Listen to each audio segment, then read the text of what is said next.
आज के प्रोग्राम के दो पहलू हैं, इसके दो एस्पेक्ट्स हैं। एक पहलू का ताल्लुक ज़ाते रिसालत मआब सल्लल्लाहु अलैहि वसल्लम के साथ और दूसरे पहलू का ताल्लुक बारगाहे गौसियत मआब के साथ।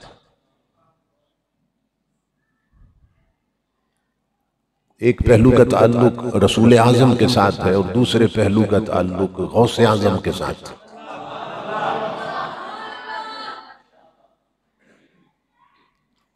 ये हमारी खुशबख्ती है कि हम चार आज़मों में रहते हैं। हमारा रसूल आज़म है, हमारा फारूक आज़म है, हमारा इमाम आज़म है और हमारा गौस आज़म है।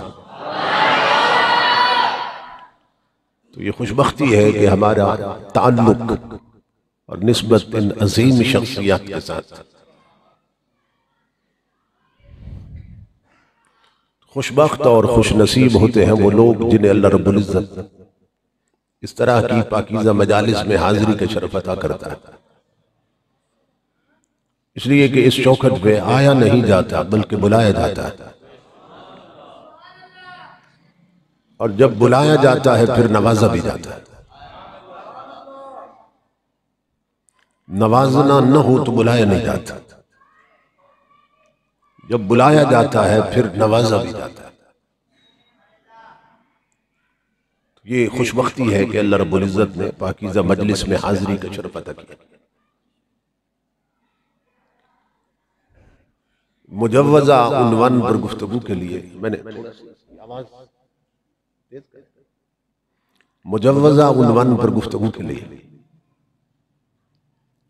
मैंने आप हजरात की खिदमत में कुरान हकीम के जो अल्फाज तिलावत करने का शरफ हासिल किया है, इनमें अल्लाह रब्बुल इज़्ज़त ने हमारी तख्लीक के मकसद को बयान किया कि उसने हमें क्यों पैदा किया। इस वक्त इस सबक को याद दिलाने की जरूरत है कि हमारी मेजॉरिटी और अक्सरियत अपनी तख्लीक के मकसद को भूल चुकी है। तो जिसने हमें बनाया उसी ने बताया कि उसने क्यों बनाया। इसलिए कि जो चीज बनाता है वही बता सकता है उसने क्यों बनाई। तो जिसने बनाया उसी ने बताया कि उसने क्यों बनाया। तो फरमाया वमा खलक़तुल जिन्ना वल इंसा इल्ला लियअबुदून, मैंने जिन्नों और इंसानों को अपनी इबादत के लिए पैदा किया।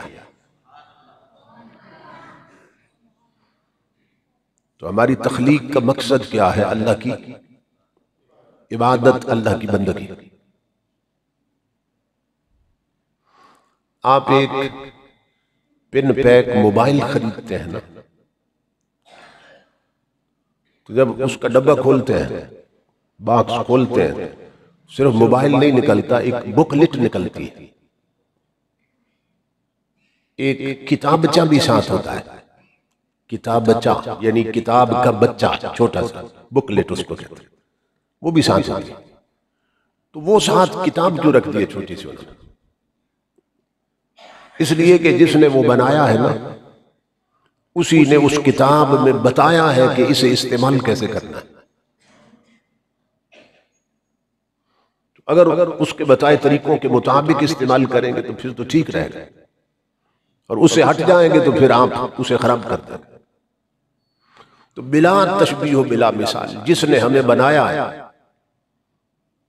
उसी ने साथ एक किताब भी दी है, जिसको घर की अलमारियों में रख के हम भूल गए,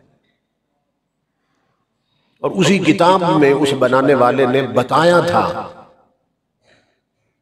कि ये जो बनाया है इसे कैसे चलाना है। इसका निजाम बताया था, इसके अहवाल और इसकी कैफियत बताई थी। और बताया था कि उस किताब के मुताबिक इसे चलाओगे तो ठीक चलेगा, और जिस दिन ये कुरान के मुताबिक चलने से रुक गया या कुरान के खिलाफ चलने लग गया, फिर उस दिन ये बर्बाद हो जाएगा। जिसको हम इंसान कहते हैं ना, वो दो चीजों से इबारत है।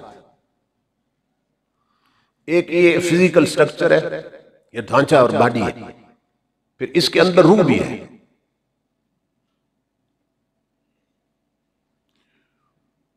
बॉडी के बगैर रूह को भी इंसान नहीं कहते, उसे रूह कहते हैं, और रूह के बगैर जिस्म को भी इंसान नहीं कहते, इसे मैयत कहते हैं, जिस्म कहते हैं।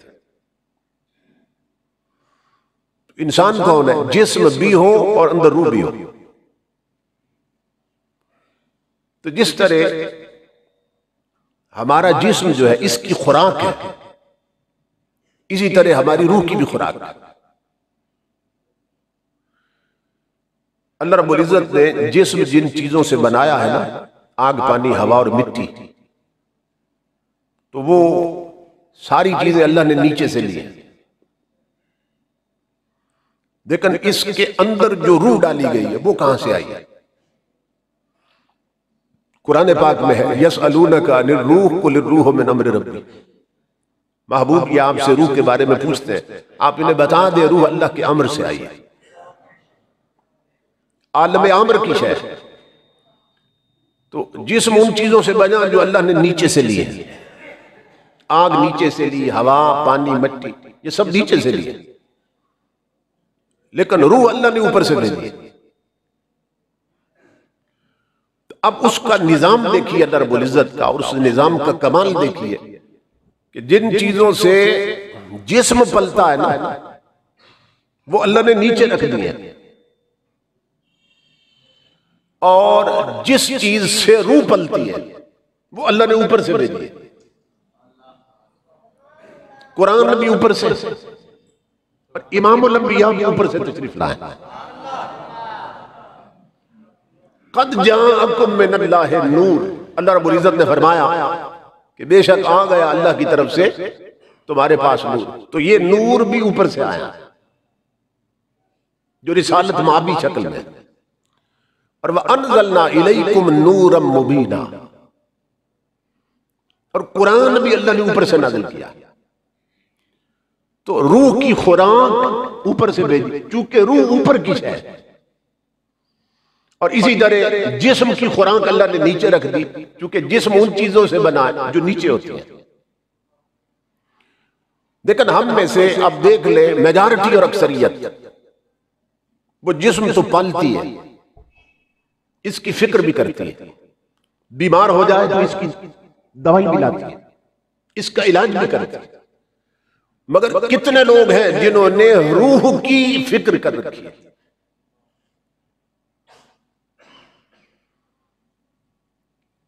हमारी रूहें प्यासी हैं, कितने हैं जिन्होंने रूह की खुराक दी है उसे?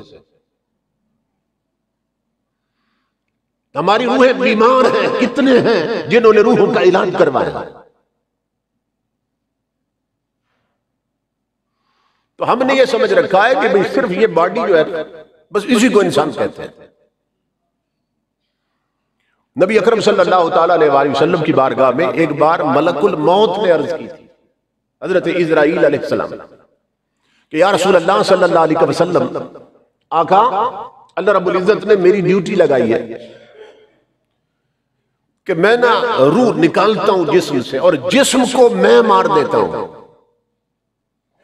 या रसूल अल्लाह, ये मेरी ड्यूटी है, जिस्म मैं मारता हूं, लेकिन ऐ मदीने के ताजदार, मैं बाद लोगों के जिस्म जब मारने जाता हूं ना, तो उनकी रूहें पहले मर चुकी होती है। तो या रसूल अल्लाह, मैं जब उनके जिस्म मारने जाता हूं तो उनकी रूहें पहले मर चुकी होती है। यह है इल्म मुस्तफा की वुसअत कि मलकुल मौत भी अपने मसले हुजूर की चौखट से हल करवाता था। तो इजराइल को भी कोई मुश्किल बन जाए ना, तो वो भी दहलीज मुस्तफा से हल होती थी। वो पूछ रहा है हुजूर से, या रसूल अल्लाह, लोगों के जिस्म तो मैं मारता हूं, लेकिन बाज लोगों के जब जिस्म मारने जाता हूं उनकी रूहें पहले मर चुकी होती है, तो अल्लाह के हबीब ये रूहें कौन मारता है? जिस्म तो मैं मारता हूं। इमाम अल-अंबिया ने फरमाया कुछ बदबख्त ऐसे हैं, कुछ बदबख्त लोग ऐसे जो अपनी रूहें खुद मार देते हैं।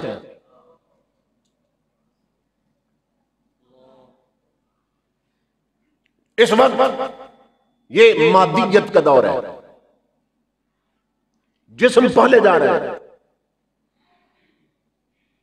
जिस्म की हिफाजत के लिए आला से आला साबुन बन गए, शैम्पू बन गए, लोशन बन गए, आला से आला खाने बनते शुरू हो गए। वैरायटी देखे खानों की कितनी। लेकिन इमाम अल-अंबिया के गुलामों, हमारी मेजॉरिटी और अक्सरियत वो अपनी रूहें मार चुकी है।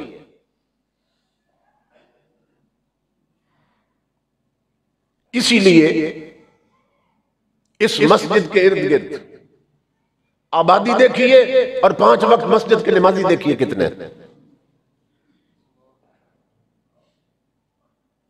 और इसी मजलिस में देख ले कितने बंदे आए हैं और कितने घरों में बैठे हैं। यानी उनकी तबीयत माइल ही नहीं हुई कि वो मस्जिद चले जाएं। पोस्टर तो लगे हैं ना, इश्तिहार लगे हैं, लोगों को मालूम है जलसा हो रहा, मगर वो घर में टीवी पे बैठे, टच मोबाइलों पे बैठे, बाजार में फिर रहे हैं, हुक्के के कश लगा रहे हैं, अपनी गपशप में। तबीयत माइल ही नहीं हुई कि मस्जिद में हुजूर का जिक्र हो रहा है, मैं वहां चला जाऊं।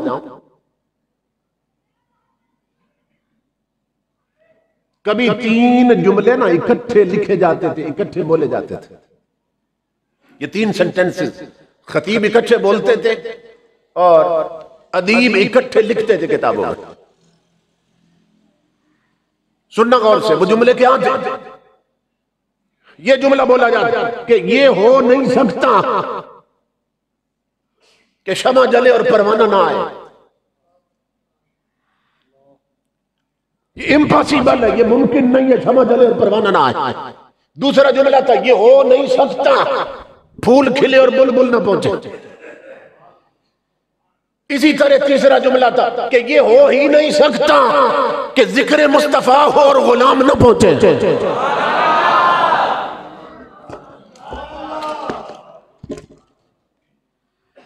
मगर इस बेहिसी के दौर में, इस बेगैरती के दौर में, इस बेहयाई के दौर में, इस दीनी गफलत के दौर में, इस नामुमकिन को भी मुमकिन बना रखा।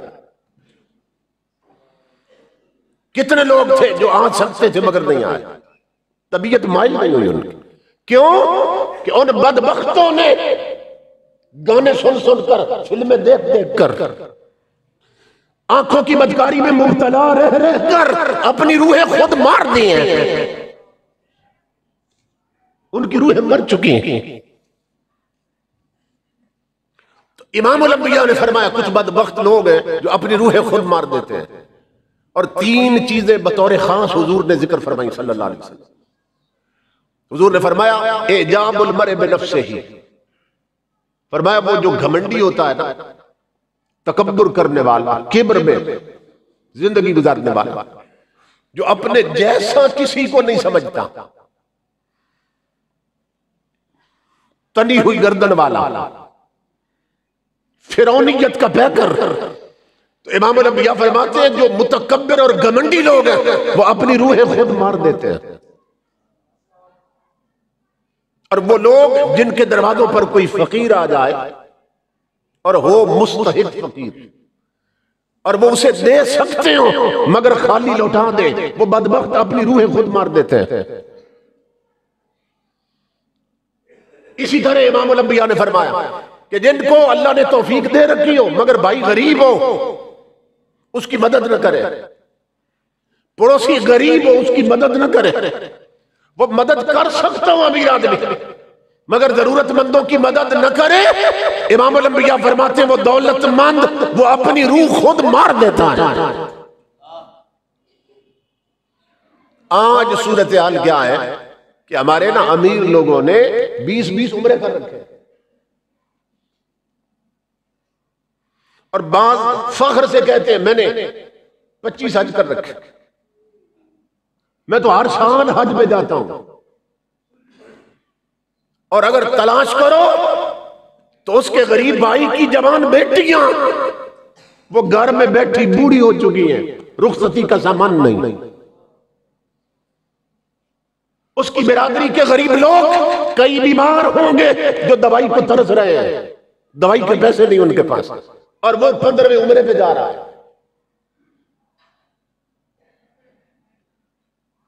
तो ऐसे लोग 15वां उम्र तो क्या 1500 उम्रें भी कर लें। वो जब ताजदारे कायनात की जालियों पे जाते हैं ना तो इमाम अल-अंबिया के गुलामों उनकी कैफियत ये होती है कि बड़े बदनसीब थे हम जो करार तक न पहुंचे। क्यों कि दरे यार तक तो पहुंचे, दिले यार तक न पहुंचे।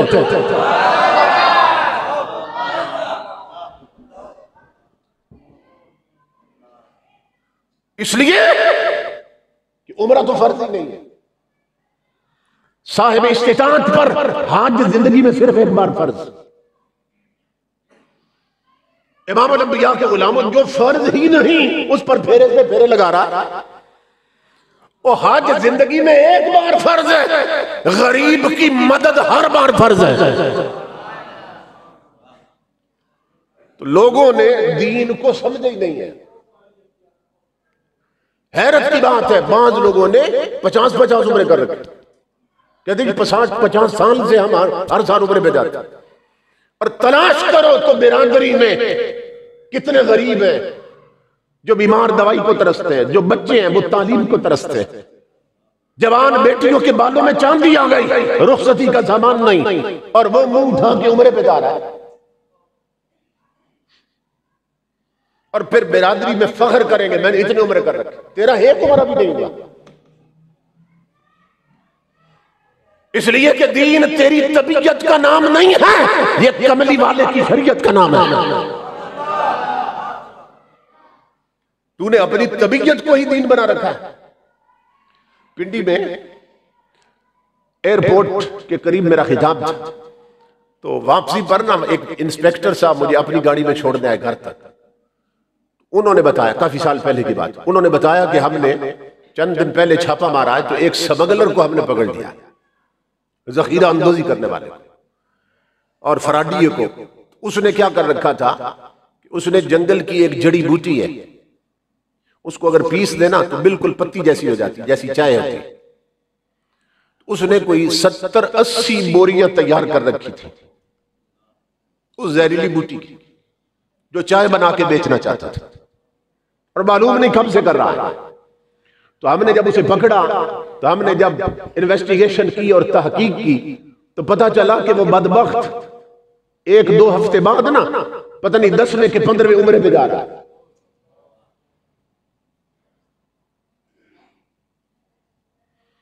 वो कहते हैं हमने हैरान होकर उसे कहा, हमने कहा बदबख्त, और उधर कमली वाले की उम्मत की रगों में जहर उतार रहा है और उधर 15वें उम्र पे जा रहा है।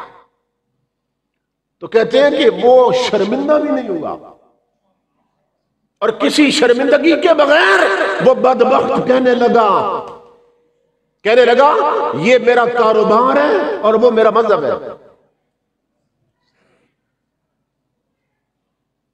ये कारोबार है, वो मेरा मजहब है। ऐसे लोग 15,000 उम्र भी कर ले, वो ताजदारे कायनात की जालियों तक तो जाते हैं, रसूल के दिल तक नहीं जाते। ये कहने को तो हमारे हुक्मरान, ये हरामखोर हुक्मरान, ये अमेरिका के पालतू कुत्ते हुक्मरान, ये अंदर भी चले जाते हैं जालियों, मगर ये जालियों के अंदर जाकर भी रसूल से दूर रहते हैं। और इमाम अल-अंबिया के गुलामों मुमताज कादरी अड्याला जेल में रहकर भी रसूल के दिल में रहता है।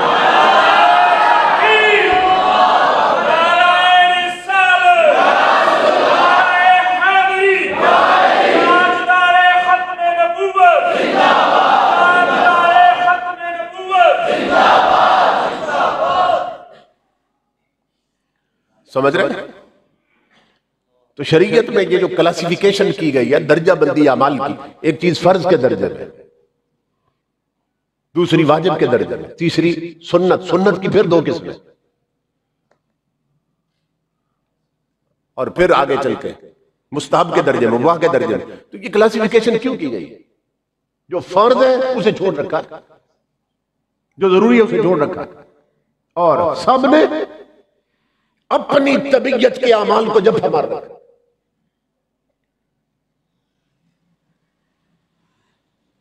इमाम अल-अंबिया के गुलाम हो तो हम बहुत बड़ी गलतफहमी और मुगालते का शिकार है। इसलिए कि इस्लाम एक कंप्लीट कोड ऑफ लाइफ है, एक मुकम्मल ज़ाब्ता हयात। ये हमारी तबीयत का नाम नहीं है, ये हुजूर की शरीयत का नाम है। हमारे बहुत से लोग मुगालते का शिकार हैं, और उसी मुगालते में से एक ये भी है कि हम हर साल मीलाद के झंडे बढ़ाते जा रहे हैं, मीलाद के बैनर बढ़ते जा रहे हैं, और सच्ची नजर रखने वाले ना इस पे कुछ भी होते हैं, और होना भी चाहिए किसी दर्जे में, क्योंकि रोकने वाले भी तो कोशिश कर रहे हैं। इस एंगल से तो कुछ होना चाहिए कि मीलाद के झंडे बढ़ रहे हैं, बैनर हर साल बढ़ते जा रहे हैं, चरागा बढ़ता जा रहा है, मगर इधर देखते हो इधर भी तो देखो।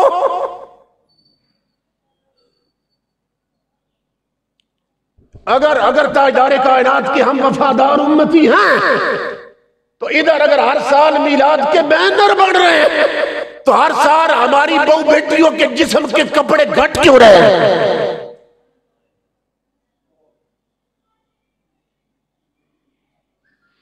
इधर झंडे बढ़ते रहे, उधर बहू बेटियों के दुपट्टे उतरते रहे, इधर बैनर बढ़ते रहे, उधर जिस्म के कपड़े घटते रहे। शॉर्ट ड्रेस होता था, औरतें पूरे पूरे बाजू पहनती थी, और बैन वाले कुर्ते पहनती थी, और ढीले डाले कुर्ते होते थे, और कर्ब वाली वटदार शलवारें, वट वाली शलवारें होती, ताकि जिस्म का स्ट्रक्चर और ढांचा नजर ना आने पाए।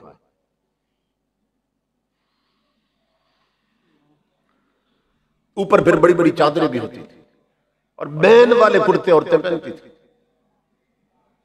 कि गर्दन की इस जगह पे भी गैर महरम की नजर न पड़ सके। इधर झंडे बढ़ते रहे, उधर कपड़े घटने लग गए, क्योंकि पूरी कौम को टीवी की टीबी हो गई।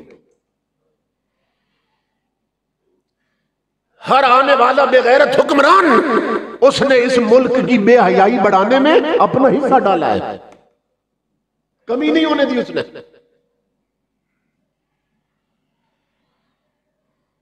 जो पहला टीवी स्टेशन खुला था ना, वो कराची में खुला था, और वो सदर अय्यूब खान के दौर में खुला था। आपको हिस्टोरिकल फैक्ट बताऊं आपको कि हमें किस तरह बर्बाद किया गया। प्रोफेसर शमीम अख्तर उस वक्त अंदर उस अमले में मौजूद था, तो जो प्रोड्यूसर था वो एक बुखारी साहब थे। उसका तो अब कब्र में मालूम नहीं क्या हशर हो रहा होगा। उसने उन सब अमले को इकट्ठा किया और उन्हें उसने ना खिताब किया। वो पूरी रुदाद फिर बाद में प्रोफेसर शमीम अख्तर ने छाप दी थी। लगता है उसे कोई अमीर अहले सुन्नत जैसा कोई मुर्शिद मिल गया होगा, जिसने गफलत की पट्टी हटा दी होगी। इसलिए फिर वो हकायक मंजर पे ले आया। उसने कहा कि मैं उस अमले में मौजूद था। प्रोड्यूसर साहब ने, जो पहला कराची में हमारा टीवी स्टेशन बना अय्यूब खान के दौर में, उसने सब अमले को बताया। उसने कहा ये मुसलमानों का मुल्क है और ये बड़े पक्के हैं इस्लामी रिवायात में, वो बेटियों को पर्दा करवाते हैं, इस्लामी लिबास पहनाते हैं उन्हें। अगर हम इन्हें कहें ना कि ये पर्दा खत्म करवा दो बेटियों को, तो ये हमारा गला काट के रख देंगे, इतने गैरतमंद। अगर हम कहें कि चेहरे का पर्दा नहीं है, तो ये हमारा गला नापेंगे। अगर कहें कि ये इस्लामी जो रिवायतें हैं ना, ये पर्दा है, बुरके हैं, खुला खुला लिबास है और ऊपर बड़ी बड़ी चादरें हैं, ये छोड़ो, ये फरजूदा चीजें हैं, ये पुराना सिस्टम है, तो ये हमारे गले पड़ जाएगा। तो वो प्रोड्यूसर उन्हें कह रहा है, उसने कहा कि हम ड्रामे ऐसे बनाएंगे क्योंकि टीवी के जरिए अब हम उनके घरों के अंदर दाखिल होने वाले हैं। ये पूरी हिस्ट्री मेरे पास मौजूद है। उसने कहा अब हम मुसलमानों के घरों में चले जाएंगे, कैसे? टीवी के जरिए, टेलीविजन के जरिए। अब हमने ड्रामे ऐसे बनाने हैं।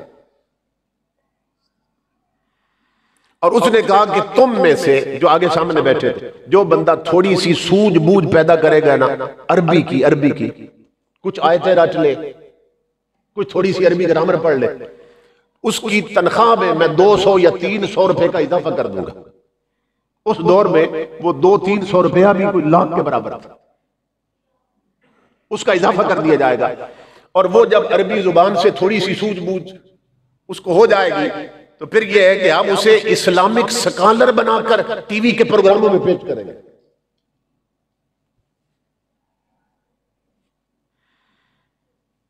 और घरों में जब उस इस्लामी स्कॉलर को दुनिया सुनेगी ना, अब पल्ले में इस्लाम की तो है कोई नहीं, उसकी सिर्फ चंद आयतें रटी होगी और कुछ अरबी के लफ्ज बोलेगा, तो नई नस्ल ये समझेगी ये कोई इस्लामिक स्कॉलर है, और उसके मुंह से ये बकवास निकलवाएंगे कि औरत के चेहरे का तो इस्लाम में पर्दे कोई नहीं है।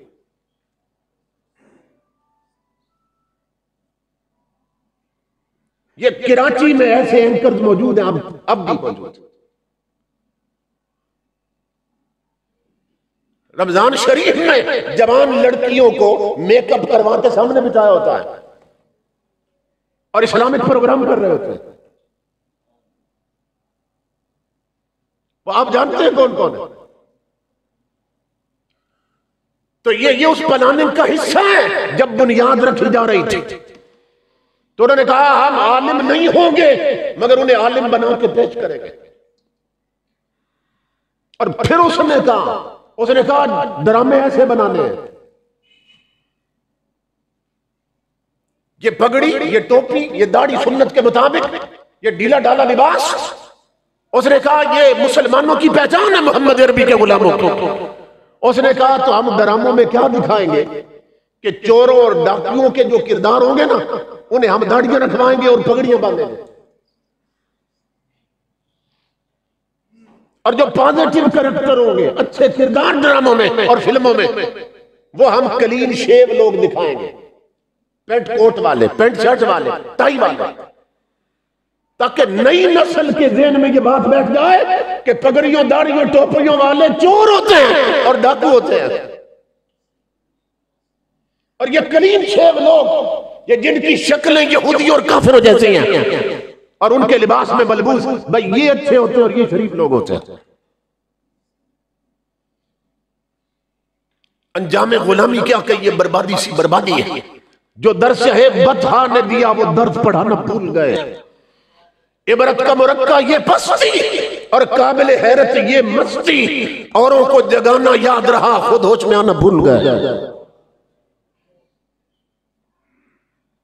इसी तरह मीडिया के जरिए हमारे घरों से हमीयत और गैरत और शर्म और हया को निकल गया। और कलंदर लाहौरी अल्लामा इकबाल ने बहुत पहले इस चीज को भांप लिया था।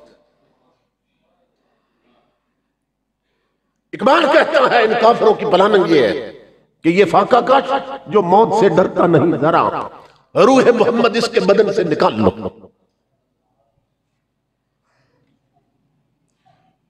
क्योंकि काफिर ये समझता है कि मुसलमान के बाद मुसलमान के पास सबसे बड़ी ताकत इश्क रसूल की ताकत है। रूह मोहम्मद से मुराद है इश्क मोहम्मद सल्लल्लाहु अलैहि वसल्लम। कि मुसलमान के पास सबसे बड़ी कुव्वत क्या है? इश्क मोहम्मद सल्लल्लाहु अलैहि वसल्लम।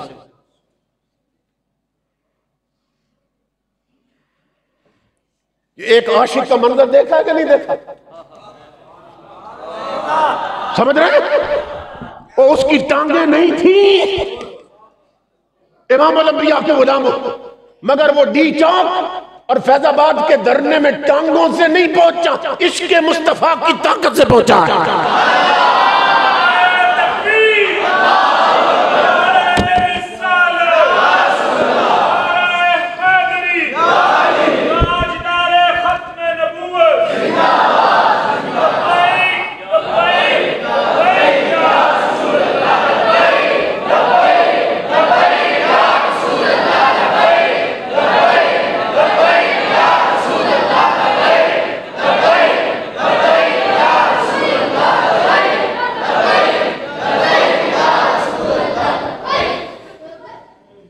उन्होंने बताया माजूरी मेरी मजबूरी नहीं है। लोग माजूरी को मजबूरी बना लेते हैं। उस आशिक रसूल ने बताया और दिखाया कि मुसलमान की मजबूरी माजूरी नहीं है, उसकी मजबूरी इश्क मुस्तफा है।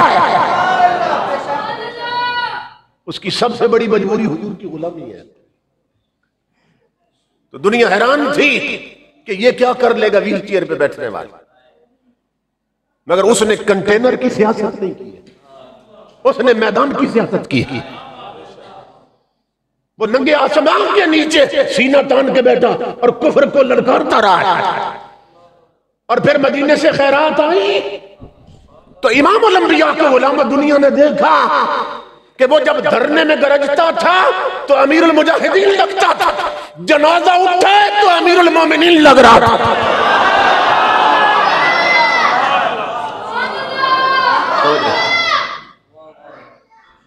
आका बता रहे हम खैरात इसी तरह देते हैं जो हमसे वफा करे। तो इमाम अल-अंबिया के उलमा, अंग्रेज की ये पलानम थी। और इकबाल ने कहा, और ये जो लॉर्ड मैकाले का बनाया हुआ एजुकेशनल सिस्टम है ना, जो उसने हम पे मुसल्लत की, ये तारीखी हकीकत है। जब वो यहां ये अपना एजुकेशनल सिस्टम छोड़ के गया, और ये याद रखें अंग्रेज के आने से पहले यहां कौन सा सिस्टम था?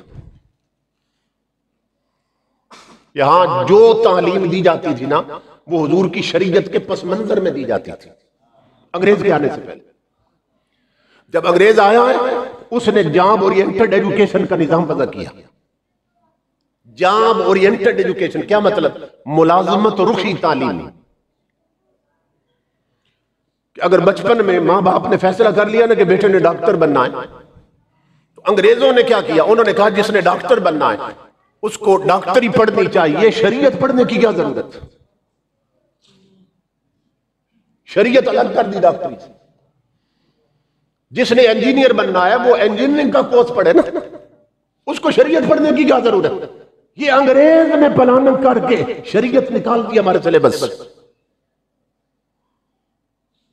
यही सबब है इमाम अल-अंबिया के उलमा, इंजीनियरिंग पढ़ने वाला अच्छा इंजीनियर तो बन गया, डॉक्टरी पढ़ने वाला अच्छा डॉक्टर तो बन गया, मगर अच्छा गुलाम रसूल न बन सका। वो अच्छा खुदा का बंदा न बन सका। क्यों? इसलिए उसे शरीयत की अलिफ बे भी नहीं आती।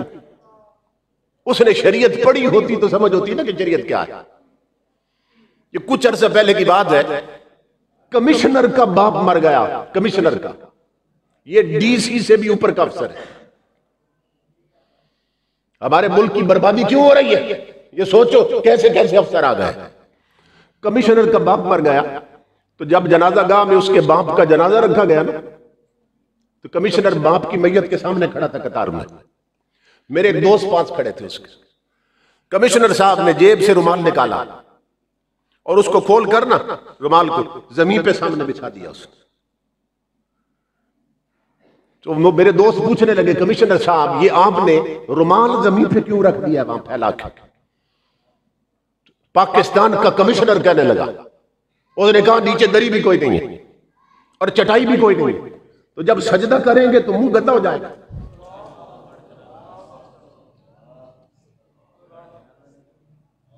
समझ रहे? अब उसके बदबख्त बाप की मैयत चीख रही होगी। वो मरने पर और शादी पर बिरादरी में ना जिनके बच्चे अफसर होते हैं ना, उनकी गर्दन में सरिया आ जाता है और वो बड़े तकब्बुर से बैठे होते हैं, मैं कमिश्नर का बाप हूं, मेरे बच्चे क्लास वन ऑफिसर हैं। तो उस बाबे की भी ना गर्दन तनी रहती होगी, लेकिन अब वो चीख रहा होगा कि ओ कमिश्नर, काश मैंने तुझे अंग्रेज की तालीम बाद में दी होती, तेरी गुट्टी में नबी का कुरान पहले डाला होता।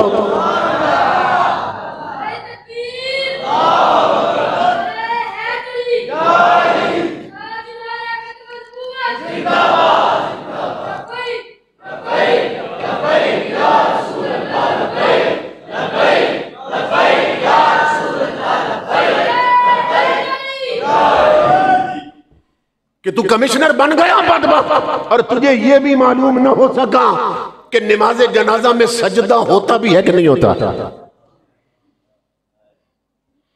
अगर अपने बच्चों को तालीम नहीं दोगे हुजूर की शरीयत की, तो ये आग घर घर लगने वाली है, घर घर लगने वाली है। सिर्फ एक घर का मसला नहीं, हर घर का मसला बन जाएगा। तो ये सूरत हाल है। तो लॉर्ड मैकाले ने जो एजुकेशनल सिस्टम छोड़ा ना, जब वो गया तो वहां पूछा उसने, अंग्रेजों ने उससे पूछा कि तू गया था मुसलमानों के देश में, तो क्या कारनामा सर अंजाम दिए थे। वो कहने लगा, मैं ऐसा निजाम मुसल्लत कर गया हूं तालीम का। A generation, अब उसकी वर्डिंग क्या है, a generation may arise which will be Indian in birth and English in thought। उसने कहा मैं ऐसा निजाम तालीम छोड़ा हूं कि मुसलमानों के बच्चे जो उस तालीम के सिस्टम से निकलेंगे पढ़कर, वो पैदा तो मुसलमान घरों में हुए होंगे मगर अपनी फिक्र और अपने कल्चर में वो अंग्रेज बन जाएंगे। आज हमारी मेजॉरिटी और अक्सरियत देख ले उसी सिस्टम से निकली है और अंग्रेज बने हुए।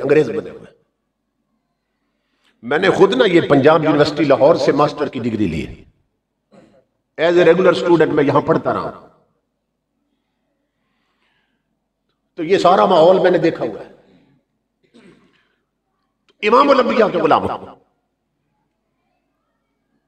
अब हमारे साथ क्योंकि उस वक्त आज भी को एजुकेशन है, लेकिन बाकी जो डिपार्टमेंट्स हैं ना, ये न्यू कैंपस में, ओल्ड कैंपस में हर सब्जेक्ट के अलग अलग डिपार्टमेंट्स हैं। तो वहां क्या है कि बाकी में तो इकट्ठे बैठते हैं लड़के लड़कियां, लेकिन जो अरबी का था उस वक्त, अरबी और इस्लामियात का था, उसमें यह था कि पतला सा एक पर्दा दरमियान में लगाया हुआ था। चूंकि इस्लामियात पढ़ दिया ना इन्होंने, पतला सा एक पर्दा दरमियान में ताना हुआ था। 40 के करीब लड़के थे और 35-37 के करीब लड़कियां थी जो हमारे साथ एमए कर रही थी। लेकिन मैं जो बताना चाहता हूं वो बात यह है कि वो सिर्फ डिग्रियां लेने आई थी। इधर जालिम बच्चियों ने यहां तफसीरें बगल में दबा रखी होती और सर पे दुपट्टे नहीं होते थे, आधे जिस्म नंगे होते थे। यानी वो सिर्फ डिग्री लेकर कोई मुलाजमत चाहती थी, वो आखिरत नहीं संवारना चाहती थी। जॉब ओरिएंटेड एजुकेशन, मुलाजमत रुखी तालीम। तो हमारी नस्ल को ना इस तरह शरीयत और इस्लाम से दूर कर दिया गया। मेरे आका के गुलामों, हमने फिर आना है अपनी असलियत की तरफ। इन जलसों का मकसद यह है कि लौटो फिर दहलीज मुस्तफा की तरफ। ये दौर जो है ना, ये साइंस के क्लाइमैक्स का दौर है। साइंस अपने नुक्ते उरूज पे पहुंची हुई है और हमारे यंगस्टर और यूथ क्या समझते हैं, जब उलमा कहते हैं ना आओ दीन की तरफ, आओ शरीयत की तरफ, वो कहते हैं ये मुल्ला की दौड़ मस्जिद तक, ये हुजरों में रहने वाले, इन्हें क्या पता साइंटिफिक रेस में दुनिया कितनी आगे जा चुकी और साइंटिफिक डिस्कवरीज में दुनिया कितनी आगे बढ़ चुकी। अमेरिका चांद पे कदम रख के आगे जा रहा है और ये हमें हुजरों की तरफ बुला रहे हैं। ये हमें बैकवर्ड रखना चाहते हैं उलमा, जो जिन्हें शरीयत की हवा नहीं लगी वो उलमा का मजाक उड़ाते थे। मेरे आका के गुलामों, मैंने कुरान और हदीस भी पढ़ी, उलमा के जोड़े भी उठाए हैं और मैंने साइंस भी पढ़ी है,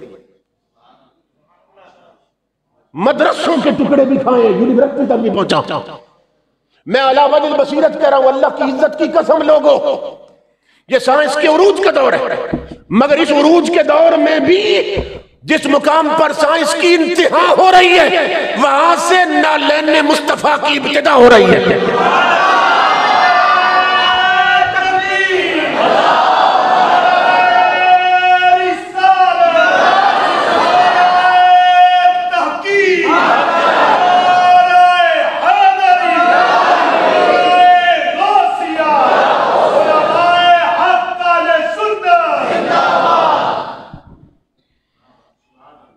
इसलिए नौजवानों, तुम आओ तो सही दीन मुस्तफा की तरफ। और नादानो, तुम्हें मालूम ही नहीं ताजदारे कायनात तुम्हारी झोली में क्या डाल के गए। ये साइंस के क्लाइमैक्स का दौर है और मैं दलाइल से साबित कर सकता हूं इस दौर में भी इतनी तरक्की हो चुकी है। इस दौर में भी जिस मुकाम पर साइंस की इंतहा होती है वहां से नालैन नबी की इब्तिदा होती थी। तो हमें मालूम ही नहीं हुज़ूर सल्लल्लाहु अलैहि वसल्लम हमें क्या अता फरमा के गए। आज हमारे यंगस्टर और यूथ ये समझते हैं, देखो ना जी, अमेरिका चांद तक जा पहुंचा, रशिया चांद तक जा पहुंचा। ये क्या खबर दुनिया कितनी आगे बढ़ चुकी, कितनी फॉरवर्ड हो चुकी है। ये बैकवर्ड लोग हैं उलमा। मैं 16 साल तक ना मुसलसल यूरोप के दौरे पे जाता रहा हूं, हर साल 2-2, 3-3 महीनों के लिए।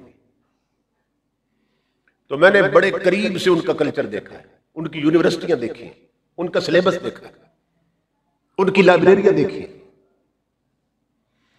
तो मेरे आका के गुलामों, मैं ये सब कुछ देख कर कह रहा हूं कि वो अभी जानवरों जैसी जिंदगी गुजार रहा है।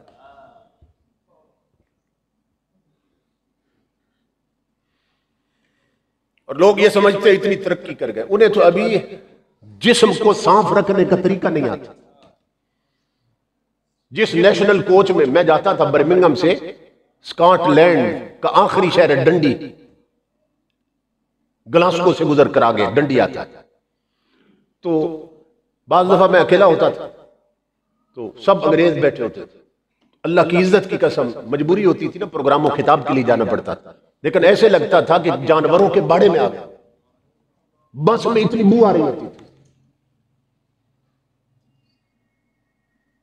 वो जिन्हें हम सिविलाइज्ड समझते हैं, कल्चर्ड है, कहते हैं मुहज्जब कौमें, कहते हैं तरक्की याफ्ता कौमें, और उन्हें अभी जिस्म की सफाई का तरीका मालूम नहीं।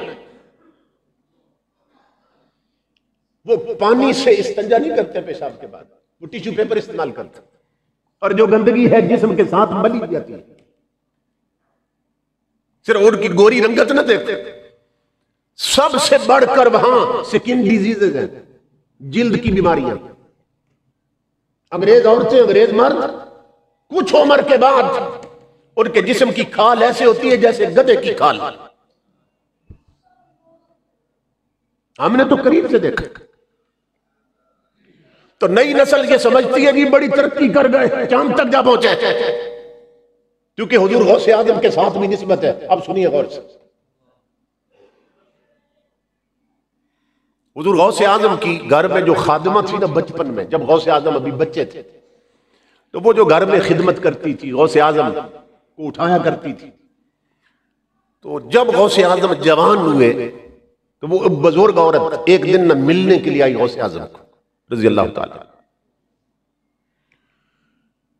उसने बचपन की बातें छेड़ दी,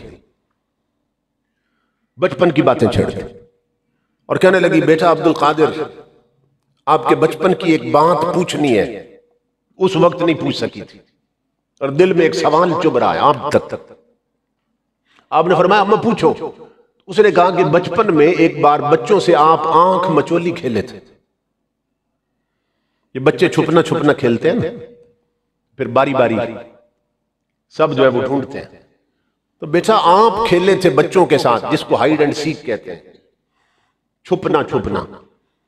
तो बेटा आप खेले थे बच्चों के साथ, तो जो बच्चा छुपता था आप ढूंढने के लिए सीधे उसके सर पे पहुंच जाते थे। आपसे तो कोई नहीं छुप सका था। वो बचपन की बात पूछ रही, कहने लगी, बेटा अब्दुल कादिर, फिर आपने कहा था साथियों अब मैं छुपता हूं, मुझे ढूंढना। तो बेटा अब्दुल कादिर, आप कहीं छुपने नहीं गए थे, आपने सिर्फ हुजूर का नाम लिया था, दुरूद पढ़ा था, और आप गायब हो गए थे और हम ढूंढ ढूंढ के थक गए थे, आप नहीं मिले थे। फिर अचानक आ गए थे तो मैं मसरूफ हो गई, मैं पूछ न सकी, बेटा बताओ बचपन में कहां छुप गए थे। मेरे आका के गुलामों गौसे आजम हंस पड़े, फरमाया अम्मा अल्लाह की इज्जत की कसम मैं चांद में छुप गया था।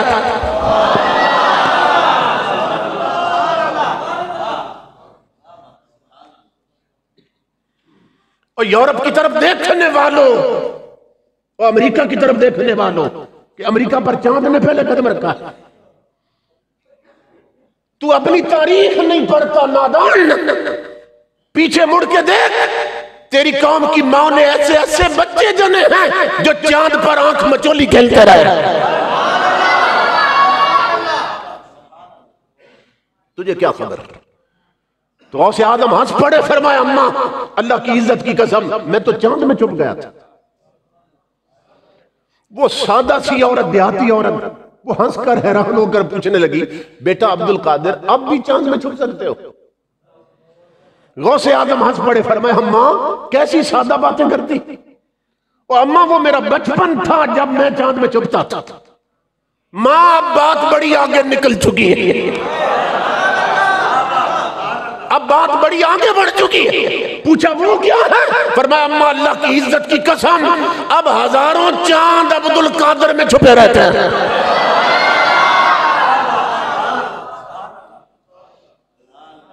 समझ रहे हैं? तो हमारी नस्लों को अगर ये बता दिया जाए कि वो क्या गर्दू था तू जिसका है एक टूटा हुआ तारा, यही तो कलंदर लाहौरी समझाता रहा है। इकबाल कहता है कभी है नौजवान मुस्लिम तदब्बर भी किया तूने, वो क्या गर्दू था तू जिसका है एक टूटा हुआ तारा। ऐ मुसलमान नौजवान तूने कभी सोचा कि वो क्या बुलंद आसमान था जिससे तू गिरा टूट कर?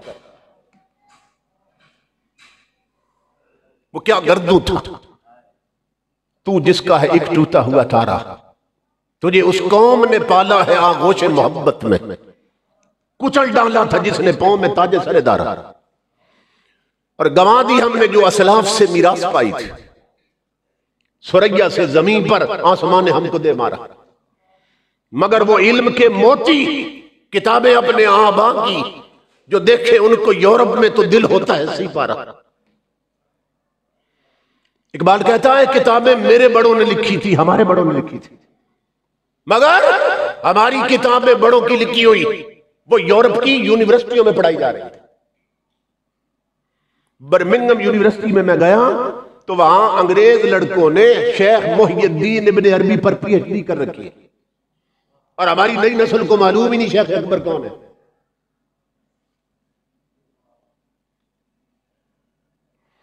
बहुत अरसा पहले की बात, मेरे ख्याल 10 साल हो गए होंगे या शायद इससे भी थोड़ा ज्यादा। तो इमाम उल अंबिया के गुलामों, मैं रमजान शरीफ में ना दौरे पे गया तो मेरा पहला जो खिताब था वो ऑक्सफोर्ड में था, इंग्लैंड का एक शहर ऑक्सफोर्ड, जहां की ऑक्सफोर्ड यूनिवर्सिटी बहुत मशहूर है। तो मैं जब वहां पहुंचा तो मैंने उन्हें कहा अभी टाइम है खिताब में, तो मैं वो यूनिवर्सिटी देखना चाहता हूं। उन्होंने कहा कि इस वक्त टाइम ऐसा हो गया है कि हमारे पहुंचने तक ना वो बंद हो जाएगी। तो मैंने कहा तुम मुझे ले चलो, मैं उसके ना दिरो दीवार ही देख लूंगा बाहर से, लेकिन मैं उस यूनिवर्सिटी को देखना चाहता। तो रास्ते में वो मुझे बताने लगे कि यहां हुजूर ज़ियाउल उम्मत जस्टिस पीर मोहम्मद करम शाह अल अज़हरी रहमतुल्लाह अलैह तशरीफ लाए थे। ये जानते हैं ना ज़ियाउल उम्मत कौन शख्सियत है? वो आए थे तो उन्होंने भी यही फरमाया भाई मैं यूनिवर्सिटी देखना चाहता हूं। तो हम उन्हें ले गए, उस वक्त टाइम था ऐसा, तो उन्होंने फरमाया कि मुझे बिल्डिंग ना दिखाओ, मुझे लाइब्रेरी में ले चलो। तो लाइब्रेरी देखी तो जो इस्लामिक बुक्स का पोर्शन था जहां इस्लामी किताबें होती हैं, तो पीर साहब ने फरमाया वहां ले जाओ मुझे। तो वहां वो ना किताबें निकाल के चेक कर रहे थे, एक एक किताब देखिए कौन सी किताब है कौन सी। तो पीर साहब ने किताब निकाली और देखकर ना दाड़े मार के रोने लग गए। पीर साहब किताब को देखकर दाड़े मार के रोने लगे। तो हम हैरान हुए कि ज़ियाउल उम्मत क्यों रो रहे हैं। तो हमने पूछा हजरत क्या देखा किताब में, क्यों रो रहे हैं? आप फरमाने लगे ये किताब हमारे शेख अकबर हजरत मोहिउद्दीन इब्न अरबी उनके हाथों की लिखी हुई यहां पे पड़ी है, अपने हाथों की लिखी हुई यहां पड़ी है। हमारे बच्चों को उन्होंने टच मोबाइल दे दिए, इंडिया की फिल्में दे दी, नेट पे बिठा दी, केबल के कनेक्शन दे दिए, छतों पर दो दो डिशें दे दी, आंखों से हया और गैरत छीन ली, सरों से दुपट्टे छीन लिए, इस्लामिक कल्चर और इस्लामी माहौल छीन लिया, और हमारे बड़ों की वो किताबें उनकी लाइब्रेरियों में पढ़ी जा रही है। और हमारी नई नस्ल जानती तक नहीं इब्ने अरबी है कौन। अब अंदाजा करें, मैं तारुफ करवाने लगा हूं ये कौन है। इनके वालिद गिरामी थे हजरत शेख अरबी, उन्हें शेख अरबी कहते थे। तो उनकी ना औलाद नहीं थी,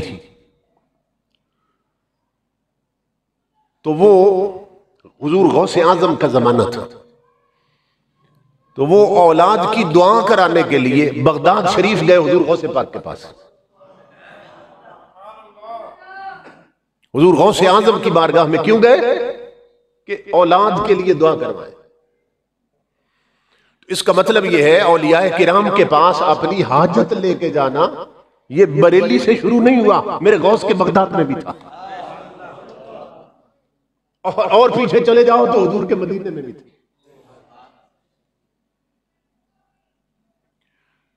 इनकी औलाद नहीं थी, गौसे आजम की बारगाह में पहुंचे, गौसे आजम बैठे थे, जाके पास बैठ गए, अर्ज की हुजूर मेरी औलाद नहीं है, औलाद के लिए दुआ फरमा दे।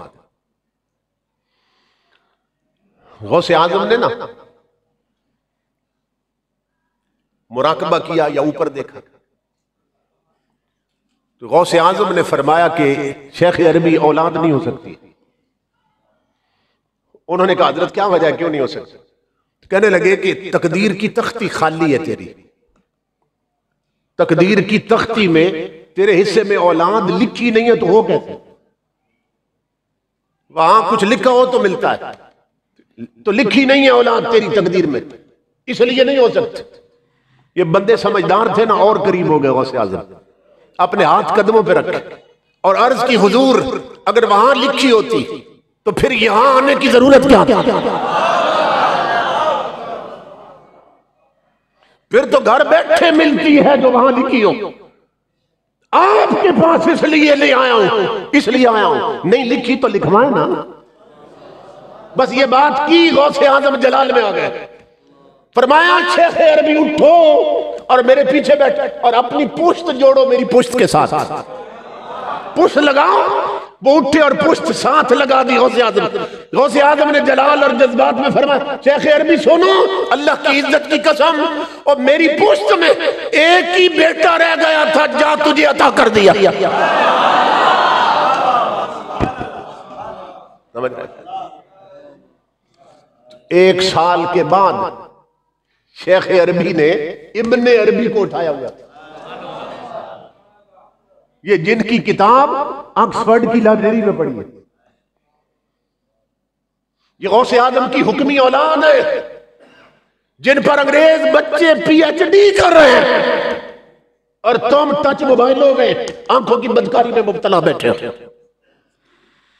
तुमने कुरान अलमारियों में रख के छोड़ दिए पढ़ने, और वो तुम्हारे बड़ों की किताबें पढ़ पढ़ कर वो उन पर थीसिस और मकाले लिख लिख कर डिग्रियां ले रहे हैं। ये सूरत हाल है। तो ये शेख अरबी, इब्ने अरबी,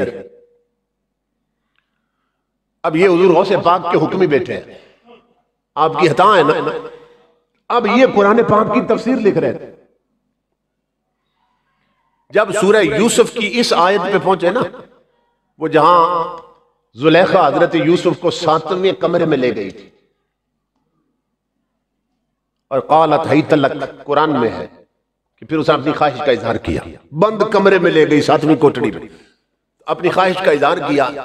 अब कुरान कहता है इस मुकाम पर 7 दरवाजे थे, ताले लग चुके थे, दरवाजे बंद, 7वीं कोठड़ी में अंदर वो अपनी दावत दे रही है। उस वक्त अब कुरान कहता है कि क्या क्या हुआ वहां पे। कुरान कहता है वलक़द हम्मत बिही व हम्म बिहा लौला अर्रा बुरहान रब्बिह, वलक़द हम्मत बिही, उस औरत ने यूसुफ का इरादा कर लिया था, जो इरादा उसने करना था। वलकद हम्मत बिही व हम्मा बिहा लौला अर्रा बुरहान रब्बिह। और अल्लाह कुरान में फरमाता है यूसुफ अलैहिस्सलाम भी इरादा कर लेते अगर अपने रब की दलील न देखी होती। यानी कुरान का उसलूब बयान बता रहा है कि उसने तो इरादा कर लिया था, मगर यूसुफ अलैहिस्सलाम ने इरादा भी नहीं किया। कुरान कहता है इरादा कर लेते अगर रब की दलील न देखी होती। अब मुफस्सिरीन इस तलाश में लगे कि वो 7वीं कोठड़ी में यूसुफ अलैहिस्सलाम ने कौन सी दलील देखी थी कि इरादा भी नहीं हुआ। अब ये इब्ने अरबी तफसीर लिख रहे हैं, इस आयत पर जब पहुंचे ना कलम रुक गया कि वो 7वीं कोठड़ी में क्या देखा था यूसुफ अलैहिस्सलाम ने। जब तफसीरों की तरफ रजू किया तो बाज मुफस्सिरीन ने लिखा है कि हजरत याकूब अलैहिस्सलाम अचानक सामने आ गए थे और दांतों में उंगली दबा के इशारा कर रहे थे, बेटा नबुव्वत की चादर पे दाग न लगने दे। और बाज मुफस्सिरीन ने लिखा है कि हजरत जिब्रील अलैहिस्सलाम आ गए थे, जिब्रील आ गए और वो इशारा कर रहे थे। और बाज ने लिखा है कि भाइयों ने जिस कुएं में फेंका था ना यूसुफ अलैहिस्सलाम, अल्लाह ने वो कुआं सामने कर दिया था कोठड़ी में। इसे ना भूलना, इससे निकाला मैंने तुम्हें। अब इनका कलम रुका और सोच रहे हैं हजरत इब्ने अरबी कि कुछ कहते हैं जिब्राइल अमीन को देखा था, कुछ कहते हैं कुआं देखा था, कुछ मुफस्सिरीन कहते हैं याकूब अलैहिस्सलाम आ गए थे। अब मैं क्या लिखूं अपनी तफसीर में? कुआं लिखूं, जिब्रील लिखूं या हजरत याकूब का लिखूं कि वो आए थे? मैं क्या लिखूं? तो सोचते रहे, फिर अचानक ख्याल आया कि ये मामला और केस है यूसुफ अलैहिस्सलाम का। और यूसुफ अलैहिस्सलाम दूर तो है कोई नहीं, चौथे आसमान पर ही तो हैं। चलो खुद जाके पूछ लेते हैं क्या देखा था।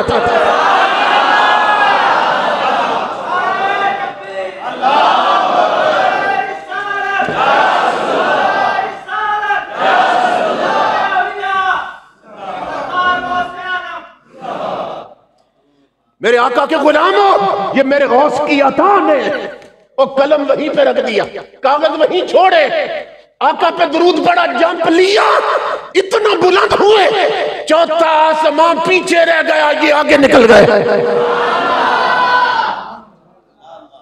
तू देख अमेरिका की तरफ, तू देख यूरोप की तरफ, तुझे क्या मालूम?